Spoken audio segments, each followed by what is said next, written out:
Salut, c'est Clémentine de l'Imerté. Avant de lancer l'épisode, j'ai envie de te partager un événement génial que j'organise. Tu as peut-être déjà entendu parler du Mamas Break, le week-end de pause pour les mamans. Après le succès des deux éditions de 2025, il y en aura donc trois en 2026, et le prochain est du 6 au 8 mars 2026. Il ne reste déjà que quelques places. Le Mamas Break, c'est 48 heures entre mamans dans un lieu magnifique au cœur de la Drôme pour ne rien faire d'autre que te faire chouchouter et kiffer. Pendant tout un week-end, tu vas profiter de yoga, de temps de coaching, d'un atelier de poterie, d'un massage, de repas ultra gourmands préparés par notre chef et de temps de détente. Le tout sans contrainte horaire, sans enfant qui te coupe toutes les 3 secondes et sans charge mentale. Tout est pris en charge. Le prochain Mamas Break est du 6 au 8 mars dans la Drôme. Le groupe est presque complet, donc ne tarde pas à réserver ta place. Tu trouveras toutes les informations en descriptif de l'épisode ou sur ma page Instagram clem-doula.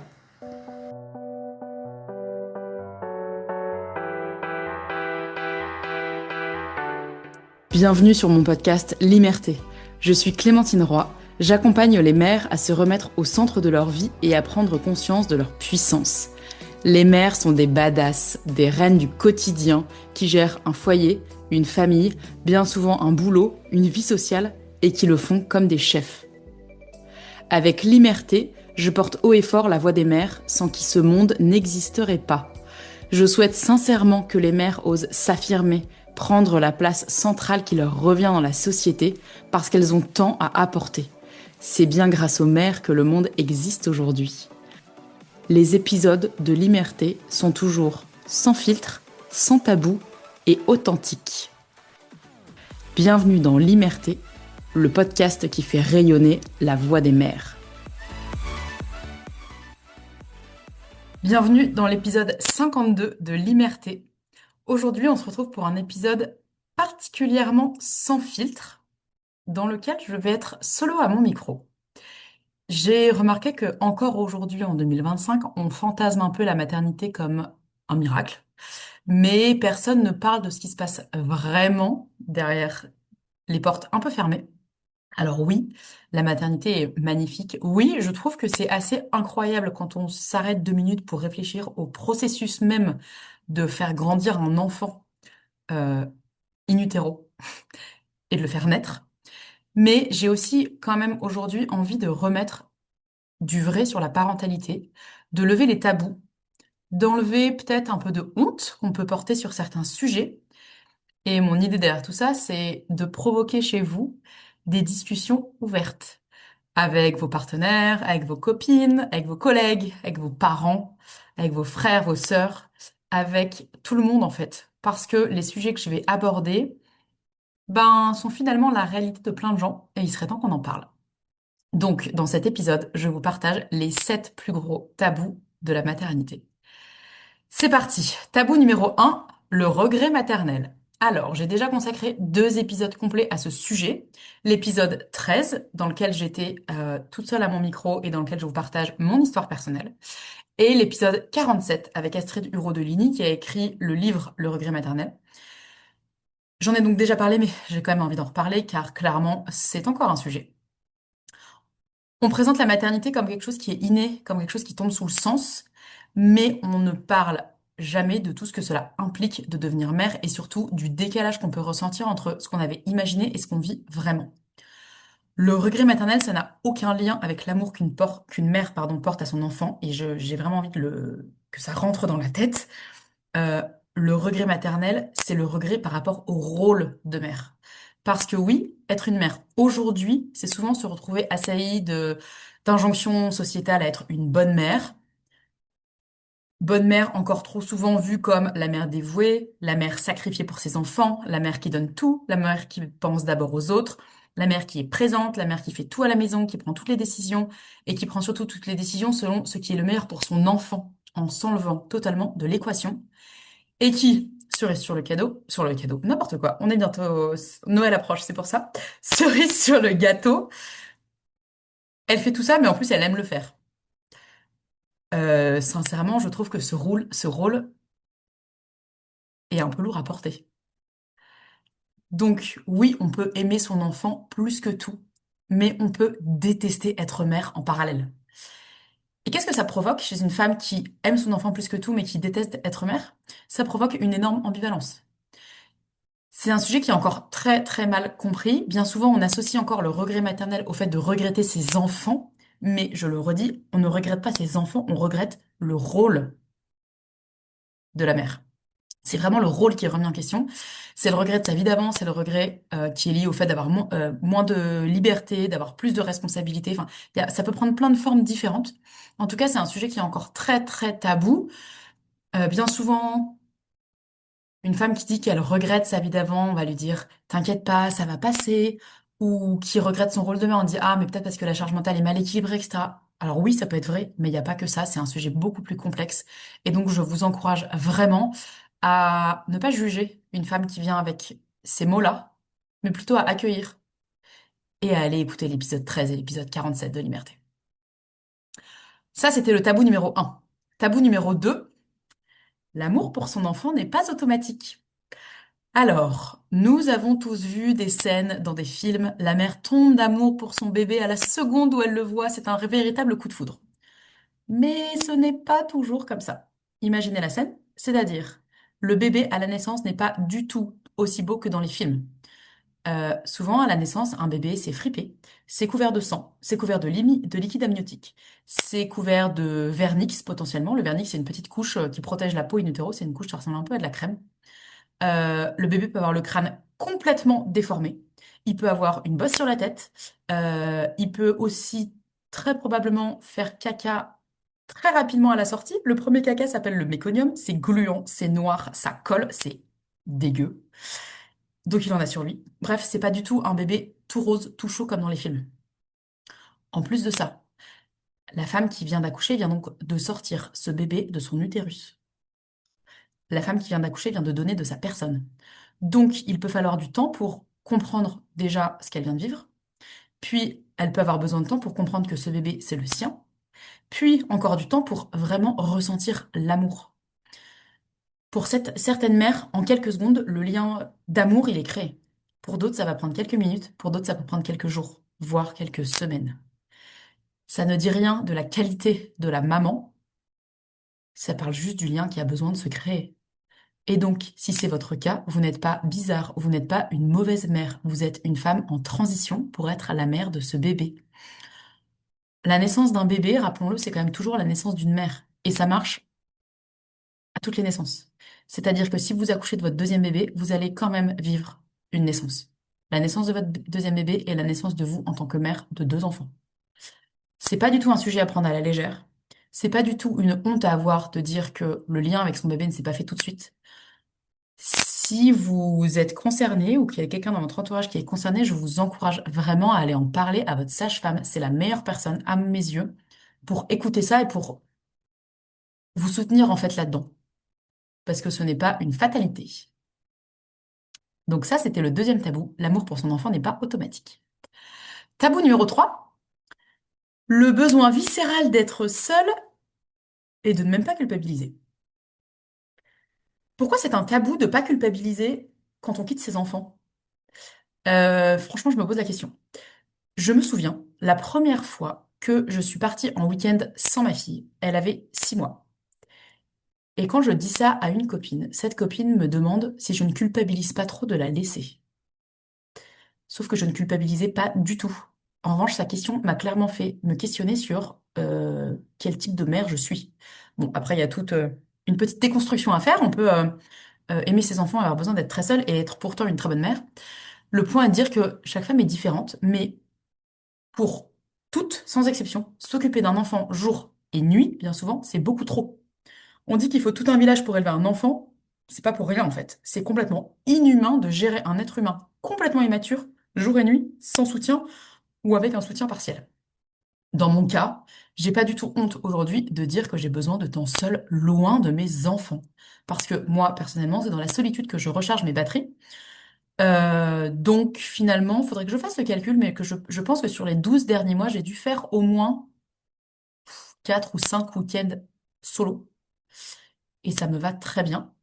Et d'ailleurs, j'ai pas non plus honte de dire que quand je suis dans mes week-ends solo, mes enfants ne me manquent pas. Alors oui, je suis très contente de les retrouver, Mais je suis surtout très contente d'avoir 2 jours toute seule, à pouvoir manger quand j'ai envie, à aller faire caca quand j'ai envie, sans enfant qui me colle au basque, à lire toute seule, à prendre une douche longue sans un enfant derrière qui tape à la porte, à pas avoir de timing, à pas être interrompue toutes les 3 secondes par un maman incessant, etc. Donc, est-ce qu'on peut, s'il vous plaît, accepter qu'on a, en tant que femme, en tant que mère surtout, on a le droit de vouloir du temps seul, de prendre du temps seul et de pas du tout culpabiliser de le faire. Pour moi, s'autoriser à respirer, parce que c'est vraiment de ça dont il s'agit, s'autoriser à respirer quand on est mère, c'est encore très tabou pour 2 raisons. La première, parce que bah, la maternité est censée être hyper épanouissante, la plus belle chose qui nous arrive dans la vie. Donc si c'était le cas, bah, il ne devrait pas y avoir besoin de prendre des pauses. Et ensuite, parce que la société valorise le travail et estime que le repos est signe de faiblesse ou de fainéantise. Donc vouloir prendre une pause, c'est dire qu'on est faible. Pour moi, au contraire, savoir se reposer, c'est un signe d'intelligence. L'intelligence de se connaître, l'intelligence d'écouter son corps, d'écouter ses sensations et de se choisir. C'est pour moi vraiment le plus bel exemple à envoyer à ses enfants de leur montrer que prendre soin de soi vient de soi. Si on attend la permission de l'extérieur, on ne le fera jamais. Et la deuxième chose, c'est que pour moi, la maternité peut être épanouissante, mais la maternité demande beaucoup d'énergie. Et cette énergie-là n'est pas illimitée. Et donc, ben, image que j'aime beaucoup utiliser, pour disposer d'énergie, il faut remplir son petit arrosoir. Et remplir son arrosoir, bah, ça dépend de chacun, mais par exemple, dans mon cas, ça se fait quand je suis toute seule. Donc ça, c'était le troisième tabou. Le fait d'avoir très, très, très envie d'être seule et de ne même pas culpabiliser d'être seule. Le quatrième tabou, je l'adore, c'est la colère maternelle. Celui-là, on n'en parle pas beaucoup, en tout cas pas avec ces mots. Personne ne parle des débordements émotionnels qui accompagnent souvent la maternité. On peut être une femme calme, tranquille, posée. Et en devenant mère, on se retrouve à claquer les portes, à être irritable, à avoir des pensées intrusives, à perdre patience, à gueuler dans la maison. On peut, en devenant mère, commencer à ressentir une colère un peu sourde qu'on ne connaissait pas avant. Cette colère n'est pas une colère classique. Elle a un nom. Ça s'appelle le mom rage en anglais, la rage maternelle. Ce n'est pas du tout un manque de patience, ni lié à un tempérament de merde ou que sais-je encore. C'est vraiment une explosion émotionnelle liée à une surcharge. La surcharge, ça va être l'accumulation de stress, de la charge mentale, de la fatigue, du manque du soutien, de l'hypervigilance, etc. Ce que j'adore par rapport au mom rage, c'est que les études ont montré que les mères ont un niveau de stimulation et de charge cognitive beaucoup plus élevé que les personnes sans enfants. Stimulation, charge cognitive, ça va être le bruit et les décisions, par exemple. Deuxième point, les études montrent que le cerveau maternel est en hypervigilance constante, en particulier les premières années. Bah oui, en fait, la nature est bien faite, c'est-à-dire qu'il faut que vous soyez en vigilance pour répondre aux besoins de votre enfant. Pour rappel, le bébé humain est le mammifère le moins mature à la naissance. Il lui faudrait un 4e trimestre in utero pour être un peu plus autonome. Si vous n'êtes pas en vigilance par rapport à votre bébé meurt. Sauf que cette hypervigilance favorise la charge cognitive, favorise la stimulation et donc ben, le mom rage.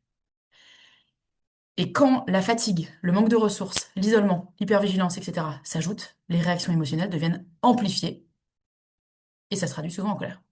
Et donc en fait, ce qui est chouette, c'est que les neurosciences commencent tout doucement à s'en préoccuper, mais bon, c'est un sujet qui touche les mères, donc la science n'est pas encore très intéressée par le sujet.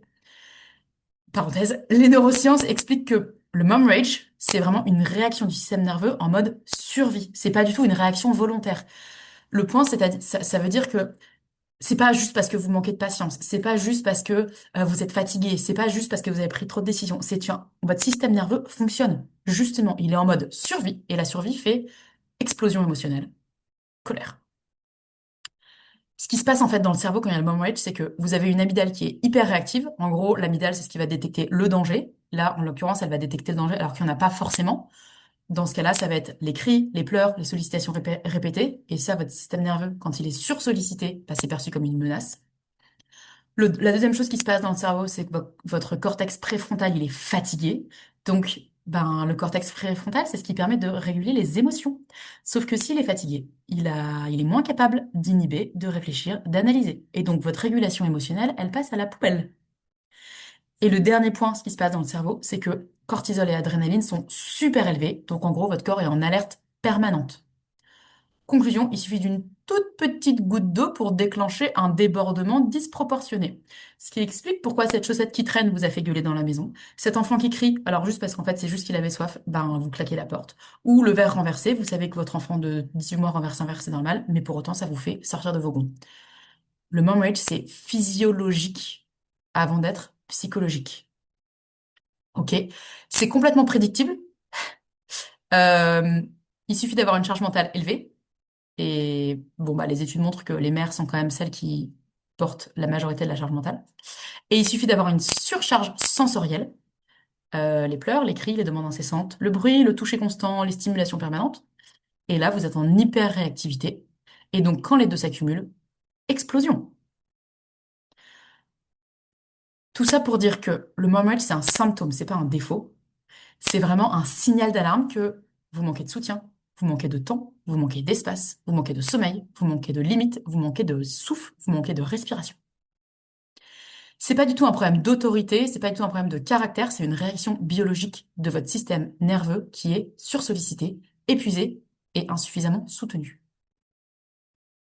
Et c'est super drôle parce que je sais tout ça, vu que je vous le raconte, mais ça me fait beaucoup de bien de l'entendre moi aussi. Voilà, partage perso. Bref, tout ça pour dire, ce tabou numéro 4, la colère maternelle, le mom rage, c'est un vrai sujet. C'est pas juste votre tempérament de merde, vos hormones en folie, votre fatigue. Pas du tout, c'est un vrai sujet. C'est un signal, vous avez besoin de soutien. Et donc, n'hésitez pas à demander de l'aide. Cinquième tabou sur 7. J'ai nommé, attention, la sexualité. Alors, j'ai dédié un épisode complet à ce sujet. C'est l'épisode 49 avec Camille Bataillon, qui est sexologue. Je vais quand même en reparler ici parce que ça reste un énorme tabou. Le sujet de la sexualité dans la maternité, que ce soit dès la grossesse ou postpartum, c'est encore un sujet très tabou. Déjà parce que la sexualité en elle-même, c'est un sujet tabou, mais alors en parler par rapport à la maternité, c'est encore pire. Je vais grossir le trait, quoique. Sexualité, c'est un sujet tabou. Maternité, dans beaucoup d'inconscients collectifs encore, la mère est liée à, euh, j'allais dire à la virginité, ce qui est complètement con, parce que pour être mère, tu peux pas être vierge. C'est plus dans le sens, on peut pas être mère et aimer la sexualité. Pour le dire très vulgairement, on va soit être une mère, soit être une pute. Vous avez peut-être déjà entendu ce concept, sinon je vous encourage à aller le creuser. Ça fera peut-être le sujet d'un autre épisode, mais en tout cas, ça explique aussi pourquoi la sexualité est encore un gros sujet tabou par rapport à la maternité. Et pourtant, quand j'ai publié cet épisode avec Camille Bataillon, l'épisode 49, j'ai reçu une dizaine de messages de mamans me remerciant d'avoir sorti cet épisode, me remerciant parce qu'elles se sentent moins seules et qu'elles étaient rassurées. Donc, déjà, allez écouter cet épisode avec Camille. Et ensuite, j'aimerais vraiment, mais péter un mythe qui me rend dingue. La sexualité n'est pas le ciment du couple. Encore moins quand on devient parent. Le sommeil est le ciment du couple. On dit don't split before you sleep. Ne vous séparez pas tant que vous ne dormez pas. On ne dit pas ne vous séparez pas tant que vous ne faites pas l'amour. Ça n'a pas de sens. En fait, pour moi, en devenant parent, la sexualité, c'est la cerise sur le gâteau. Ce n'est pas un besoin primaire. En revanche, dormir, manger, bouger, boire, se sentir soutenu, se sentir aimé, oui, ça c'est essentiel. Et vous doutez bien que si vous êtes crevé, que vous n'avez pas dormi, que vous n'avez pas bougé votre cul du canapé parce que votre bébé ne peut pas être posé et qu'il dort que sur vous, vous n'avez pas envie de sexe. Bah non, vos besoins ne sont pas remplis. Donc, on ne se flagelle pas, on écoute ses besoins. Et le deuxième mythe très présent qui est lié à ça, c'est que, soi-disant, l'homme aurait des besoins et la femme devrait donc faire un petit effort pour y répondre. Autant vous dire que celui-là, il me donne envie de foutre le feu. Quand vous devenez mère, votre corps change considérablement. 9 mois de grossesse, un bébé d'en moyenne 3 kilos qui sort de votre utérus, ça peut laisser des traces. Plus, on se reconnaît pas forcément dans son corps, on peut avoir du mal avec son image, on peut avoir des douleurs, mais surtout, on est crevé. Donc, c'est normal, j'ai plutôt envie de dire ce n'est pas anormal si vous n'avez pas de libido, si vous n'avez pas d'envie en postpartum. Ça peut prendre des jours, des semaines, des mois, des années. Il n'y a pas de règle. Et c'est quelque chose que je retiens vraiment de la discussion que j'ai eue avec Camille Bataillon, qui est, il n'y a pas de normal en fait en sexualité. Il y a qu'est-ce qui vous convient ou pas. Et si ça vous convient de ne pas avoir de relation sexuelle pendant 2 ans, eh ben c'est très bien. Par contre, si ça vous convient pas de ne pas avoir de relation sexuelle au bout d'un mois, eh ben très bien aussi, allez consulter. L'idée, c'est tant que ça vous convient, c'est très bien. Quand ça vous inquiète, allez consulter. Mais si ça vous inquiète parce qu'on vous a dit que, là, c'est pas normal. Si on vous presse, si on vous dit que l'appétit vient en mangeant, ce n'est pas OK. L'appétit ne vient pas en mangeant. L'appétit vient quand il y a de la place dans l'estomac. Donc votre libido viendra quand vous aurez de la place dans votre cerveau. Si votre partenaire vous presse, demandez-lui déjà de vider votre to-do list et on verra s'il a toujours envie après. Bref, parlez-en. Si vous avez un doute, que vous êtes inquiète, faites-vous accompagner. Vous n'avez, je pense, aucun problème à aller voir un médecin si vous avez la grippe, ou si vous vous sentez malade, ou si vous avez le doute d'une tumeur, par exemple. Bah, en fait, on ne devrait avoir aucun problème à aller voir un sexologue quand on a une question sur sa sexualité. C'est juste un médecin qui est spécialisé. Ça, c'était le tabou numéro 5, la sexualité. Tabou numéro 6, l'ennui. Ah, l'ennui, je l'adore. On peut aimer très fort son enfant et s'ennuyer, se faire chier à mourir dans un quotidien répétitif. On va pas se mentir, hein, ça peut être extrêmement déstabilisant de s'occuper de son bébé toute la journée, d'avoir l'impression que le temps passe très doucement, pourtant de ne pas avoir 2 secondes de pause et de se retrouver le soir avec l'impression de n'avoir rien fait de sa journée. Ce n'est pas que vous n'avez rien fait. Au contraire, vous avez fait une multitude de choses, certes invisibles, mais franchement indispensables. La chose la plus visible quand même, c'est quand même que vous avez fait en sorte que votre bébé soit encore en vie à la fin de la journée. Donc, vous n'avez pas rien fait, vous avez fait plein de choses. En revanche, potentiellement, vous n'avez rien fait qui vous nourrisse, vous, vraiment. Moi, perso, je crois que je l'ai déjà dit dans un épisode, mais je déteste la période nourrisson. Je trouve ça chiant à mourir, je me fais chier, c'est une phase dans laquelle je suis vulnérable. Je trouve que l'enfant est trop dépendant, il fait que manger, dormir, faire caca, être porté, j'ai trouvé ça super dur, et je trouve que la reconnaissance est moindre. Un peu brut dit comme ça, mais c'est un peu le fond de ma pensée quand même.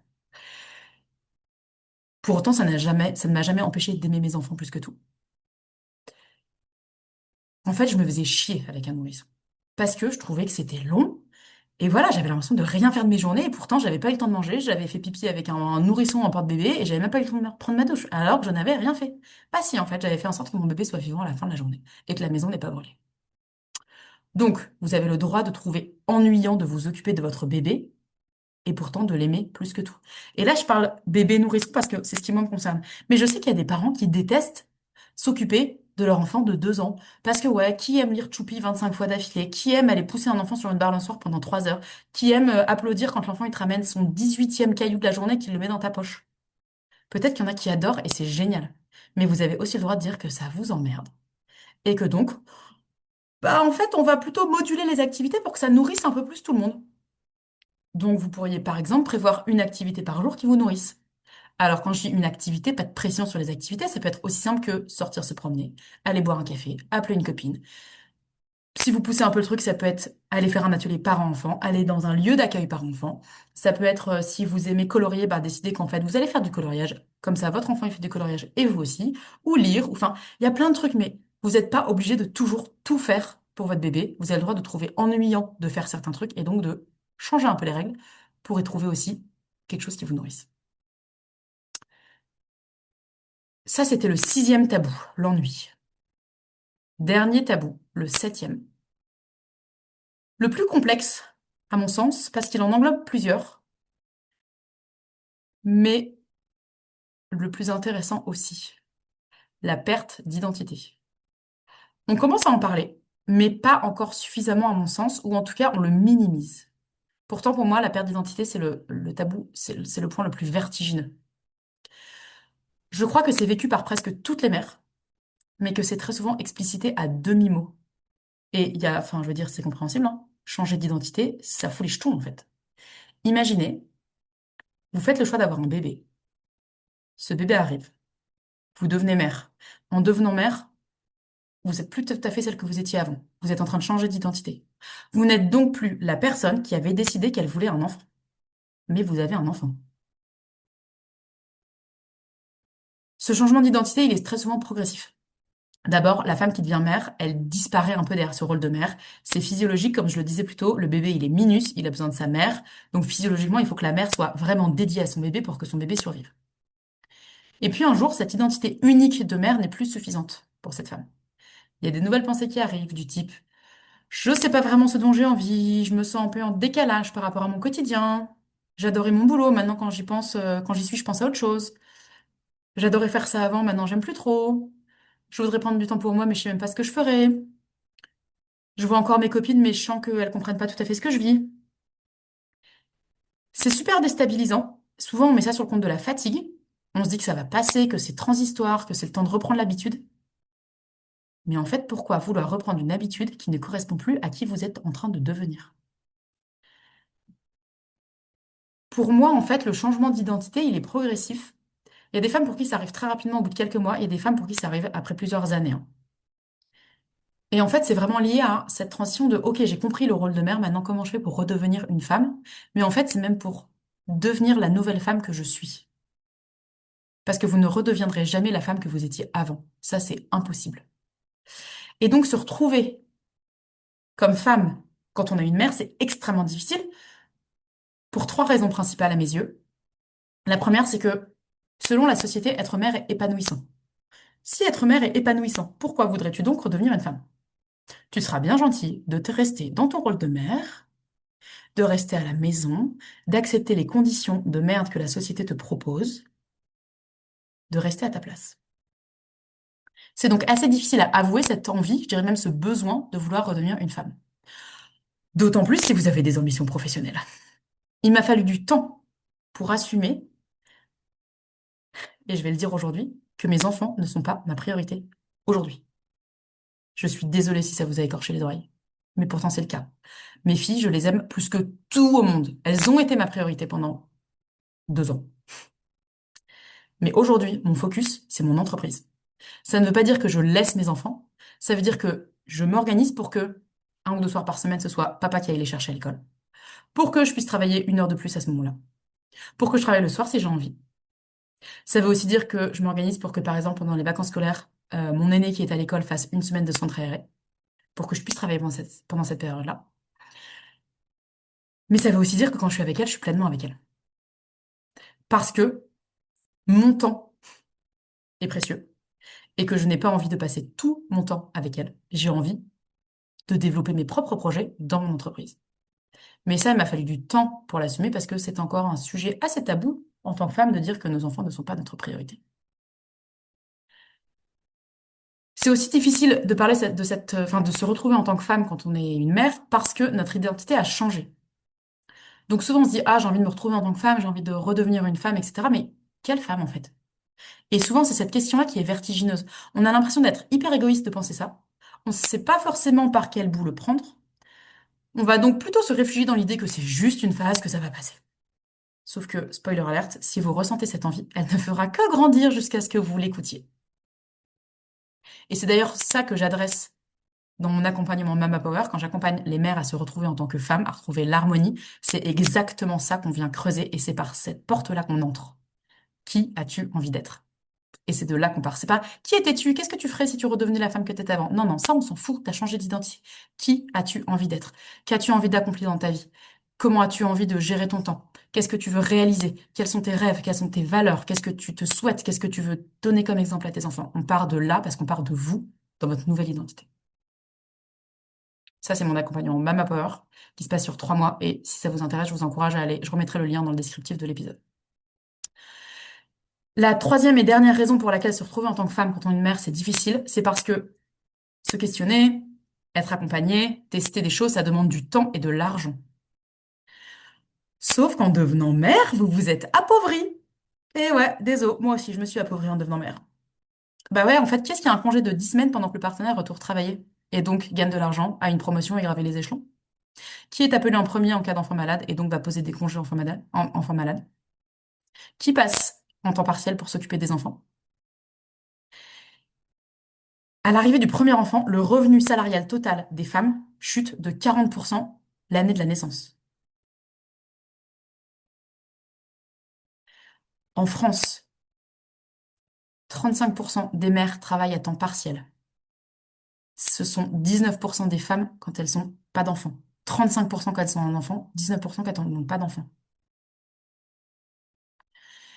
En plus, il y a un effet un peu cumulatif durable, c'est-à-dire que l'impact n'est pas seulement de l'ordre temps partiel temporaire. En fait, quand vous êtes en temps partiel, bah, ça affecte la trajectoire de votre carrière, les promotions, le revenu sur le long terme, la retraite, l'autonomie financière, la capacité à épargner, la capacité à investir.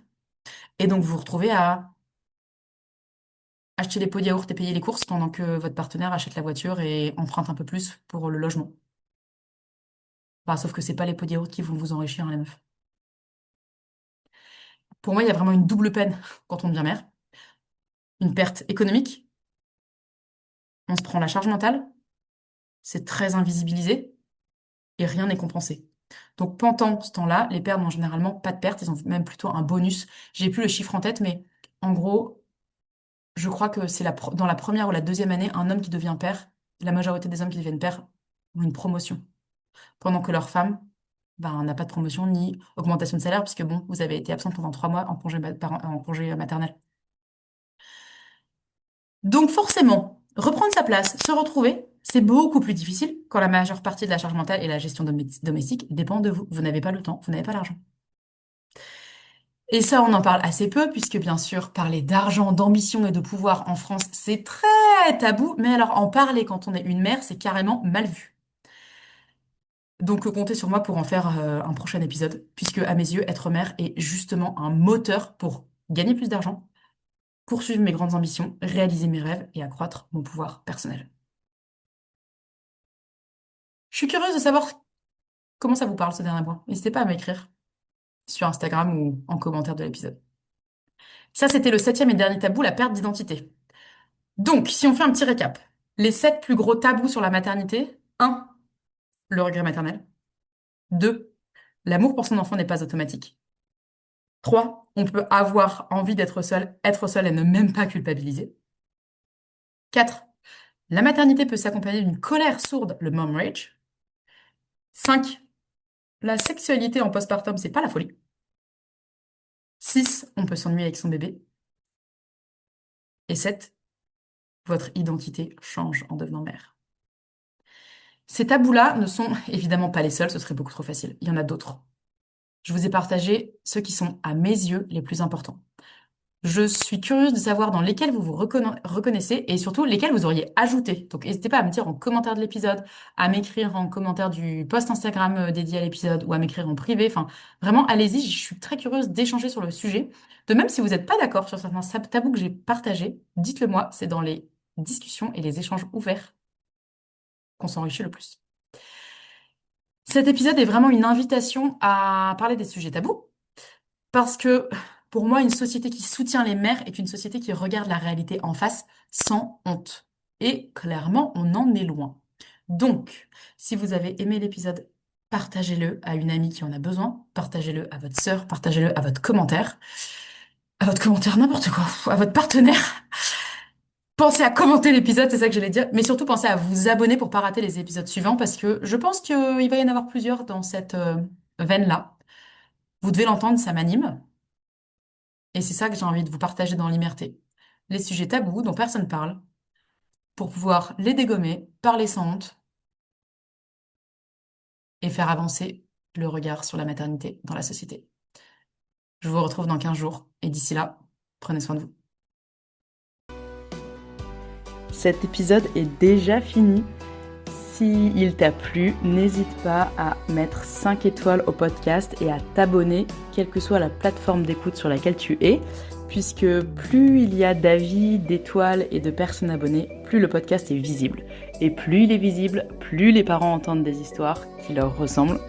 Et plus les parents entendent ces histoires, moins il y aura de tabous sur la parentalité et en particulier sur la maternité. Alors merci de faire voyager ce podcast pour toi, pour moi et pour tous les parents.